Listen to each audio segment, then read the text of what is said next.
अस्सलामुअलैकुम, सत श्री अकाल, नमस्ते, आदाब। तो कैसे मेरे भाइयों, अभी इस वीडियो में बात करेंगे सऊदी अरब की ज़रूरी खबर। वीडियो लास्ट तक देखिए ताकि आपको पूरी जानकारी हो जाए।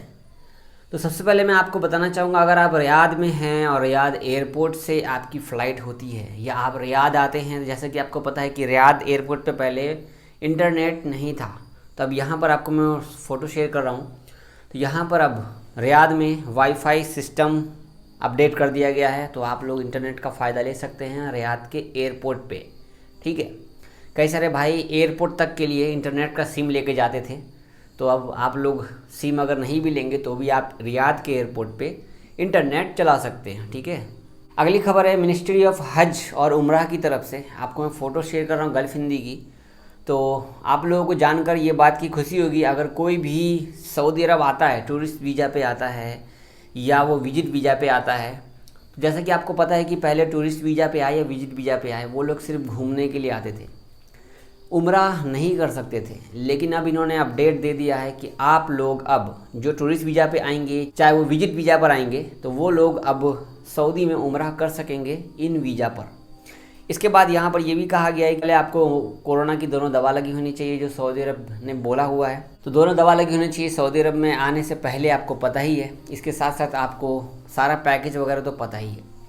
इसके बाद आप जब सऊदी अरब आ जाएंगे तो आपको एतमरना ऐप और तवक्कलना ऐप डाउनलोड करना होगा, इस पर अकाउंट क्रिएट करना होगा। तो ये सब आप क्रिएट कर सकते हैं जो टूरिस्ट वीज़ा पर आएंगे या फिर विजिट वीज़ा पर आएंगे या जो नया वीज़ा पर भी आएंगे काम करने के लिए, तो उन लोगों को भी तो ये सब चीज़ करना ही करना है।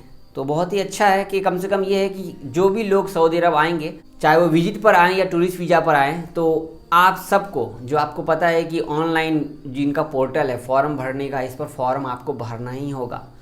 सऊदी अरब ने जो सिस्टम निकाला फॉर्म भरने का ऑनलाइन, सारा जो भी आपका सर्टिफिकेट है कोरोना का दवा का, देखा जाए तो सभी देशों ने सेम प्रोसेस कर दिया कि आप हमारे देश में आने से पहले आप सऊदी आए तो, दुबई जाएं तो, ओमान जाएं तो, कुवैत जाएं तो, इन सभी जगहों पे आपको जाना है तो फॉर्म इन लोगों ने लाजिम कर दिया है कि यहाँ पर फॉर्म भर के आपको ऐसे ऐसे आना है। सऊदी का देखा था कि इन लोगों ने ही सेम टू सेम कर दिया है। तो अच्छी बात है, जो भी लोग विजिट वीज़ा पे जाएंगे अपना उम्रा कर लेंगे, अल्हम्दुलिल्लाह, अच्छी बात है ना। कम से कम पहले तो ये भी था कि कितनी बार क्या होता था पहले कि जो लोग उम्रा के वीज़ा पे जाते थे वो अपनी फैमिली से भी नहीं मिल सकते थे, लेकिन ऐसा नहीं है। अब उम्रा की वीज़ा पे भी आप आ सकते हैं सऊदी में। तो आप डायरेक्ट तो भी नहीं आ सकते, आपको वाया होकर के आना, लेकिन फिर भी आप अपनी फैमिली से मिल सकते हैं यहाँ पर। ठीक है, पहले ऐसा कंडीशन नहीं था। तो ये एक अच्छी अपडेट है, आपको मैं शेयर कर दी हूँ। अपने दोस्तों को भी बता दीजिएगा, रिश्तेदारों लोगों को बता दीजिएगा। अगर आप सऊदी में हैं और आप उम्रा पर जाना चाहते हैं तो आपको पता ही है कि तवक्कलना में स्टेटस आपका क्या है। तवक्कलना से ही आपको उम्रा परमिट मिल जाएगा या फिर एतमरना से उम्रा परमिट मिल जाएगा। बिना परमिट के आप ना जाएं तो ज़्यादा अच्छा होगा उम्रा करने के लिए। परमिट लेकर के ही जाइए। वैसे भी आपको पता है रियाद में, दम्माम में, हर जगह पे आपको ट्रैवल वाले जो है, जो बस का टिकट वगैरह देते हैं, वही आपको परमिट दिला देते हैं। अगली अपडेट जानते हैं सऊदी अरब में कोरोना की तरफ से। तो आज है 10 सितंबर और आज 102 केस निकले हैं। केस तो कल भी कम निकले थे और 74 लोग ठीक हुए हैं, 6 लोग इंतकाल किए हैं। रियाद में 38 केस निकले हैं, मक्का में 19, ईस्टर्न में 7, जज़ान में 7, मदीना में 7, अलकसीम में 5, असीर में 5, नजरान में 4, ताबुक में 3, अलजौब में 2, नॉर्दर्न बॉर्डर में 2, हाइल में 2 और अलबाह में 2 केस निकले हैं। टोटल एक्टिव केस 2311 बचे हैं। अब अगली अपडेट आपको मैं फ़ोटो शेयर करूँ उर्दू न्यूज़ की। यहाँ पर बहुत सारे सवाल किए गए हैं जवाजात से। तो ये बात शायद आपने भी पूछा हो मुझसे, तो मैंने नहीं बताया हो। तो चलिए जानते हैं, ये थोड़ी बड़ी अपडेट है, हो सकता है तो वीडियो और बड़ा हो जाए। तो यहाँ पर मैं आपको फ़ोटो शेयर करता हूँ उर्दू न्यूज़ की कि ट्विटर पे बहुत सारे सभी देशों से पूछा गया एक ही सवाल। जैसा कि आप लोगों ने कहा कि सऊदी अरब में 2 कोरोना की दवा लगाने के बाद वही लोग डायरेक्ट फ़्लाइट ले सकते हैं जिन देशों पर बैन लगा हुआ है। लेकिन नियम कानून तो ये भी है कि जिन लोगों ने एस्ट्राजेनेका की दवा लगा रखी है या फाइजर की दवा लगा रखी है, तो क्या वो लोग डायरेक्ट फ़्लाइट लेकर नहीं आ सकते हैं? तो इस पर जवाजात ने सिंपल सी भाषा में वही ट्वीट, जो पुराना ट्वीट है कि जिन लोगों ने कोरोना की 2 दवा लगा रखी है, वही वाला ट्वीट को रीट्वीट कर दिया है। वही जवाब यहाँ पर बता दिया है। इसके बाद सवाल ये है कि जिन लोगों का इकामा वीज़ा एक्सटेंड हुआ ठीक है, लेकिन जिन लोगों का इकामा वीज़ा एक्सटेंड हुआ ही नहीं है, 2 बार फ्री में एक्सटेंड हो गया, इसके बाद से दोबारा एक्सटेंड ही नहीं हुआ, उन लोगों का क्या होगा? हुआ है ना कितने लोगों के साथ में, 2 बार एक्सटेंड हुआ है इकामा वीज़ा फ्री में, तो आप लोगों का बढ़ा। इसके बाद इस बीच में कितने सारे लोगों का नहीं बढ़ा है, जी नहीं बढ़ा है, कमेंट आ रहा है मेरे को। तो यहाँ पर ये सवाल बहुत बारी जवादात से पूछा गया है। तो यहाँ पर ये बोल रहे हैं कि फिर वही कि हम लोगों ने 30 सितंबर तक बढ़ा दिया है, आगे जो भी अपडेट आएगा हमारे सोशल मीडिया पर बने रहें। वैसे आपको पता है कि हमारे इंडिया में अभी भी हमारे इंडिया पे नॉर्मल फ़्लाइट का बैन अभी भी जारी है। तो अगर ये बैन रहा तो दोबारा से एक्सटेंड हो सकता है, कल भी मैंने बोला था। अगली बात यह है कि हम पाकिस्तान से आ रहे हैं या इंडिया से आ रहे हैं, इंडिया पाकिस्तान की कोई बात नहीं है, बात यह है कि आ रहे हैं, लेकिन हमने कोरोना की एक वैक्सीन सऊदी में ले रखी है, तो हम डायरेक्ट फ़्लाइट क्यों नहीं ले सकते। तो फिर वही बात है, वही ट्वीट है, 2 दवा आपने सऊदी में लगाई है, तो वो वही अपडेट को फिर से ट्वीट करके जवादात ने बता दिया, इसमें वही लिखा हुआ है।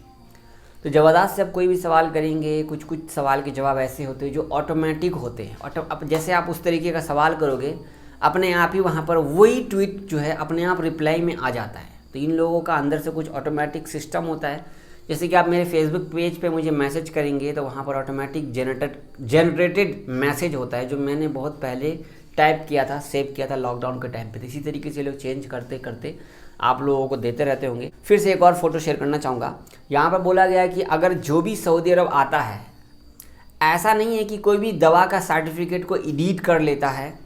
तो इधर के लिए मान लो कि मैं सऊदी जाऊँगा, मैंने एक कोरोना की दवा सऊदी में लगाई और दूसरी डोज नहीं लगाई है, और मैं नकली सर्टिफिकेट बना लिया हूँ यहाँ पे दवा का, किसी का भी सर्टिफिकेट है, उसमें नंबर एडिट कर दिया, नाम एडिट कर दिया, फ़ोटो एडिट कर दिया और उसको सऊदी के MOH के वेबसाइट पर अपलोड कर दिया। थोड़ी देर के लिए मानो कि अगर वो अप्रूव्ड हो भी जाता है, क्या पता खुदा न खास्ता कहीं आपको रास्ते में रोके और आपसे वैक्सीन सर्टिफिकेट मांग ले। डुप्लीकेट काम मत कीजिएगा, आप फंस सकते हैं। अब हो सकता है कोई पकड़े गए होंगे इस मामले में, इसीलिए यहाँ पर ये बता रहे हैं। अगली बात यह है कि कई सारे देश जो बैन लगे हुए हैं, अभी भी बैन लगा हुआ ना अपना, लगभग 6-7 देश अभी भी बैन है, जिसमें हम अपने को तो इंडिया से मतलब है। पाकिस्तान वाले तो भाई ज़ोर शोर से अपना लगा ही लेते हैं, लेकिन हमारे इंडिया वाले तो बस एक ही इंतज़ार में अभी भी बैठे हुए हैं कि सऊदी वाला जो बैन हटा देगा तो हम लोग खोल देंगे। जी ऐसा है, खोल देंगे, क्योंकि आपको पता है कि अपने इंडिया से कितने लोग सऊदी में काम करते। कल ही मैंने कहा कि 3,40,000 जगह पर गैर मुल्की काम करते थे, वहाँ पर अब सऊदी लोग काम कर रहे हैं। तो ये थी कुछ अपडेट जो ज़रूरी था, मैंने आपको बता दिया है। डेली जो भी अपडेट आती है मैं बताता रहता हूँ, आपको अपडेट करता रहता हूँ। आप हमारे चैनल पे पहली बार आए हैं तो हमारे चैनल को सब्सक्राइब कर लीजिए। फेसबुक पे देख रहे तो हमारे पेज को फॉलो कर लीजिए। अगर आप फर्स्ट टाइम पे हमारे पेज पर आए हैं तो हमारे पेज को फॉलो कर लीजिएगा। और आप हमारा यूट्यूब चैनल भी है जावेद व्लॉग्स, सर्च कर सकते हैं, आपको मिल जाएगा। ठीक है, कुछ पूछना हो तो कमेंट कर दीजिएगा, वीडियो लाइक कर दीजिएगा, ज़्यादा से ज़्यादा दोस्तों को वीडियो शेयर कर दीजिएगा। ठीक है, दुआ में याद रखिए, अपना ख्याल रखिएगा। अल्लाह हाफिज़।